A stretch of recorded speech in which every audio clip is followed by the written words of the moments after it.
안녕하세요. 중수투자자입니다. 오늘은 좀 재밌는 얘기를 좀 해볼 건데요.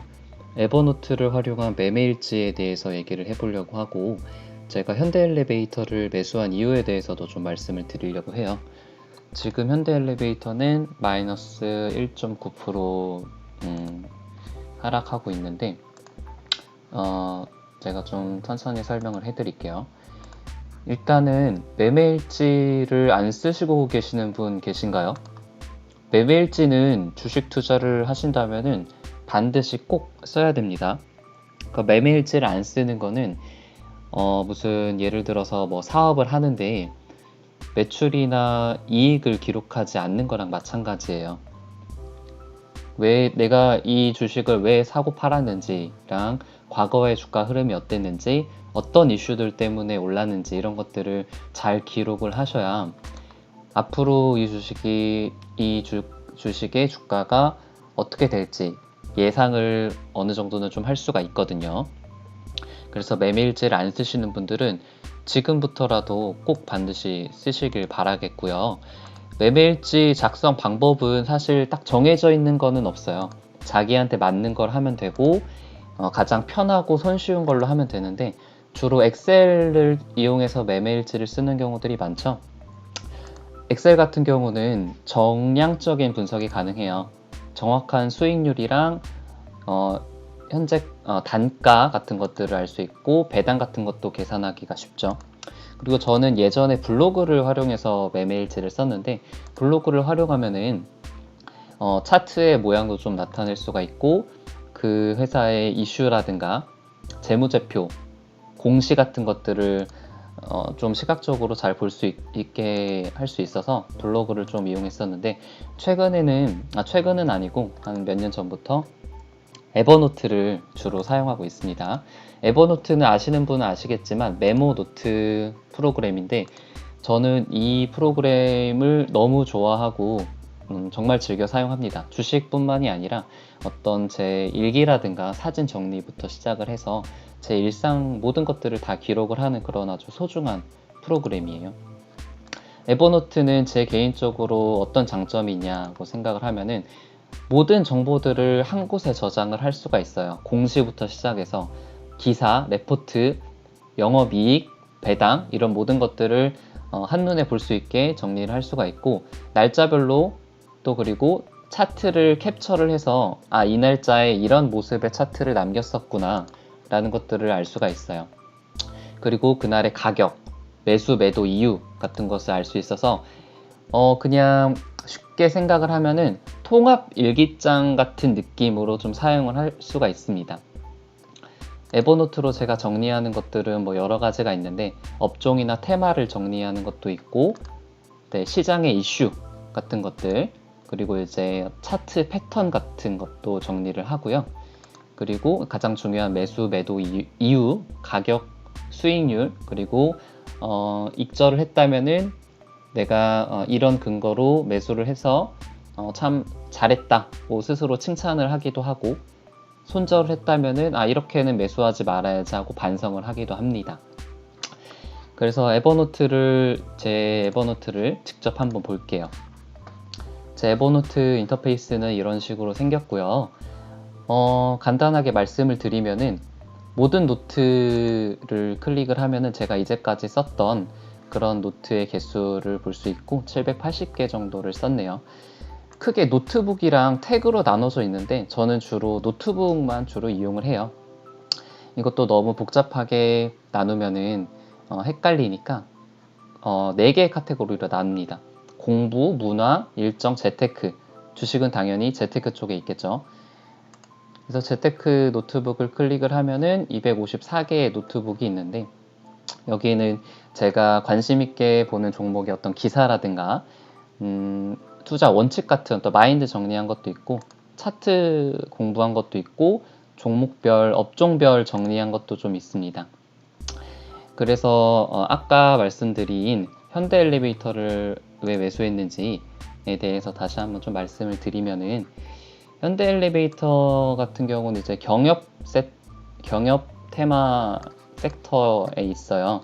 남북 경협 메모장이 있는데 여기에는 한때 시장에 이슈를 받았던 종목들이 여러 가지 있고, 그거에 맞는 어떤 이제 그때 나의 어떤 마인드 같은 것도 좀 정리를 했습니다.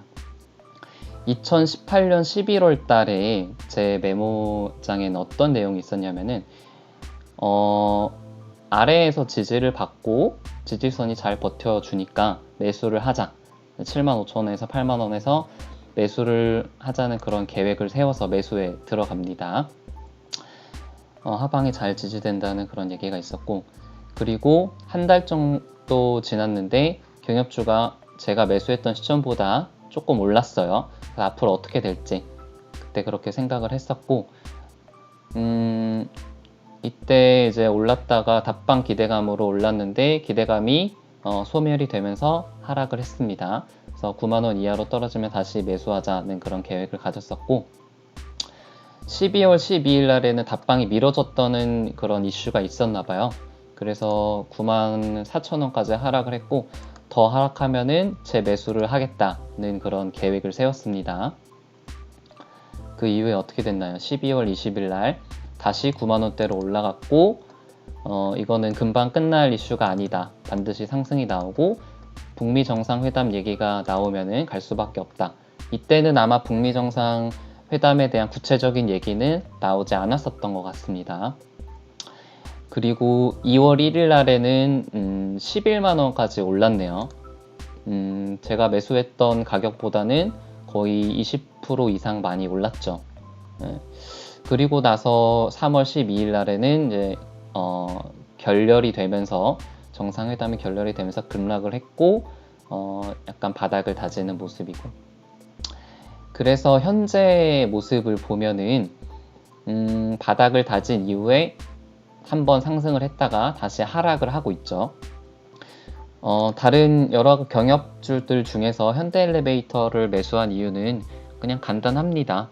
재무가 튼튼해요. 비교적 재무가 튼튼하고 그나마 퍼나 EPS가 잘 나오는 종목이라고 생각을 해서, 아난티 같은 경우는 짐 로저스 이슈도 있어서 급등락이 큰 편이긴 하지만, 저는 이런 좀 재무가 안전한 종목을 선호를 합니다. 그래서 제 경협주에 대한 그 판단은, 저점에 있을 때는 무조건 오른다가 제 기본적인 포지션이에요. 이 정부가 경협을 안 하지는 않을 거기 때문에, 이 정권이 끝나지 않는 이상은 이 하락과 조정이 언제까지 지속될지는 모르겠지만, 결국에는 10만원 이상까지 무조건 오른다고 생각을 하기 때문에, 이거는 제 어떤 과거 매매 경험에 의해서 제 몸에 이제 체득이 된 거죠. 경협주는 하락하면은 오르고 오르면은 하락한다가 제 경험적으로 익혀진 겁니다.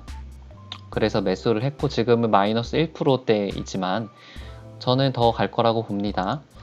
물론 매수 매도 추천은 아니고, 각자의 판단과 그 종목 매수 매도 기준에 의해서 매매를 하시는 게 중요하겠죠. 그래서 제가 에버노트는 이런 통합적인 분석이 가능하고, 보통 단타 치시는 분들도 물론 정리를 하지만 이런 어떤 기사나 이슈들도 같이 정리를 하기 때문에 중장기 투자가 굉장히 적합하다고 생각을 하고, 한 가지 조금 더 말씀을 드리면은, 여기에 인타일틀로 치면은 그 제가 찾고 싶은 단어가 들어간 그 제목을 다 찾을 수가 있습니다.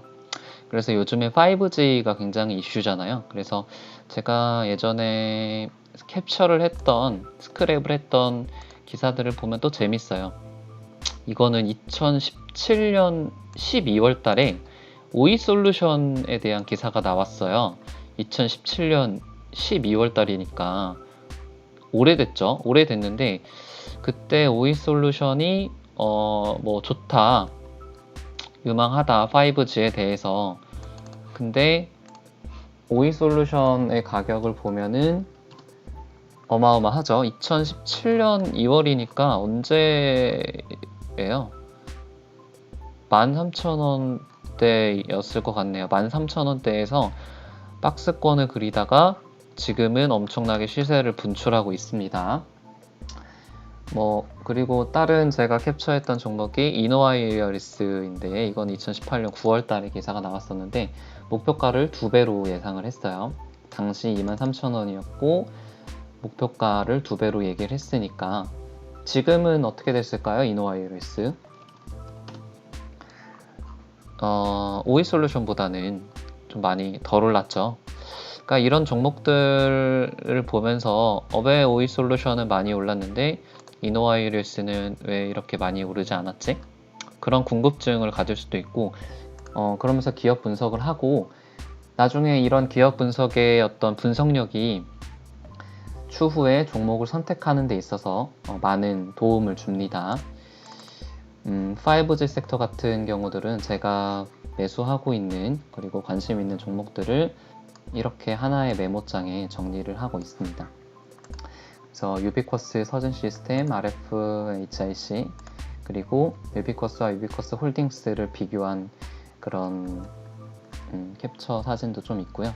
그래서 사업 보고서에서도 여러 가지 좋은 정보들을 많이 캡처를 해놨습니다.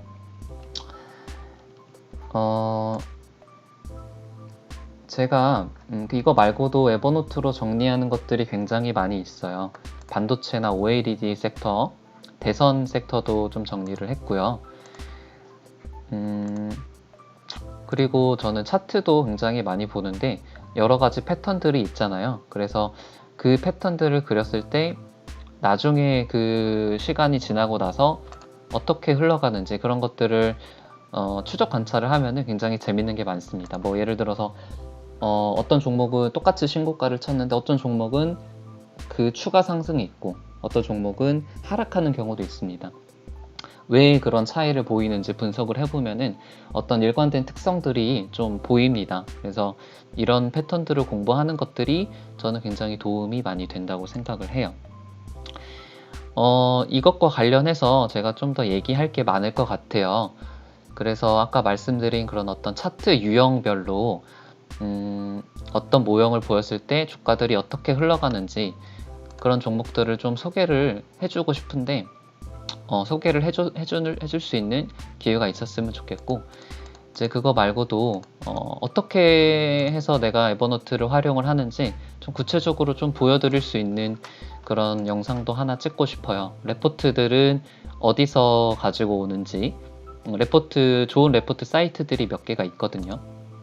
그리고 에버노트에서 기사들을 스크랩하는 방법도 있고, 그리고 또 제가 정말 잘 사용하는 것 중에 하나가 제가 읽은 책들도 에버노트에 정리를 합니다.